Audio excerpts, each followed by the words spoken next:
Donc voilà, j'arrive au bout d'un travail assez complexe, hein, surtout quand on n'a pas l'outillage. Là, c'est le dessus de la culasse avec les trous ici où il y avait les soupapes, qu'elles soient d'admission, qu'elles soient d'échappement. Voilà, je les ai retirées les unes après les autres, ici. Il m'en reste une à faire.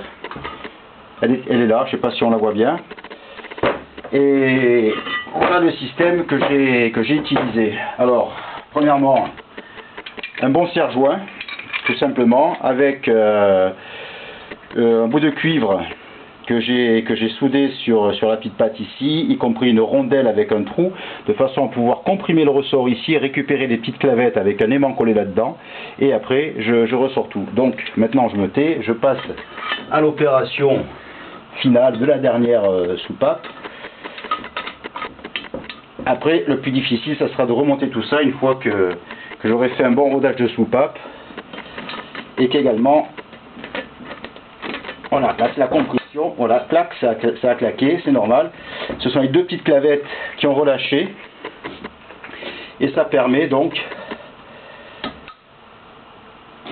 de libérer la soupape. Alors, maintenant, on va essayer de récupérer les deux petites clavettes ici dans le trou. Je les bidouille un petit peu pour qu'elles aillent se faire aimanter avec l'aimant qui est à la base ici, comme ça m'évite de ne pas les perdre. Et puis a priori je m'aperçois qu'elles sont toutes les deux rentrées. Donc maintenant je dévisse tout ça.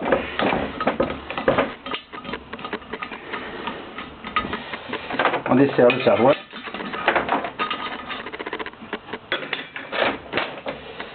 Je récupère ma rondelle et mon ressort, voilà, ici. Ah, il faut être assez bricoleur. Ma soupape revient là, et voilà. Et puis maintenant, je vais faire tomber le joint qui est collé. Voilà. Le joint est là. Je vais essayer de ne pas le faire tomber dans la culasse. Quoique il n'est pas irrécupérable, mais bon, c'est un petit peu galère, quoi. Allez. Ah ben voilà, juste au moment où je filme, c'est toujours le plus long. Le voilà. Ok. Donc, j'ai récupéré ça, je mets ça là-dessus. Je groupe tout, histoire de ne pas me tromper quand je vais remonter tout ça. Et puis le plus rigolo, ben c'est de récupérer les deux petites clavettes qui sont là-dedans, dans mon ressort, sur mon aimant collé. Voilà, en voilà pour une. En voilà pour une.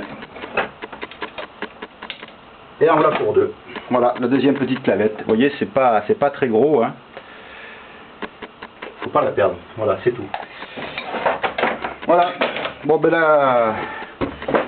la culasse était vidée. Elle est nue. Pourquoi? Ben tout simplement parce qu'il a fallu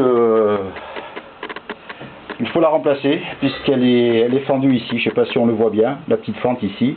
Et une amorce ici aussi. Voilà ce qui a occasionné la panne générale du véhicule. Il n'y a plus qu'à prendre la nouvelle culasse, faire un bon rodage de soupape pour adapter ces soupapes sur la nouvelle culasse, et puis remonter les unes après les autres les soupapes.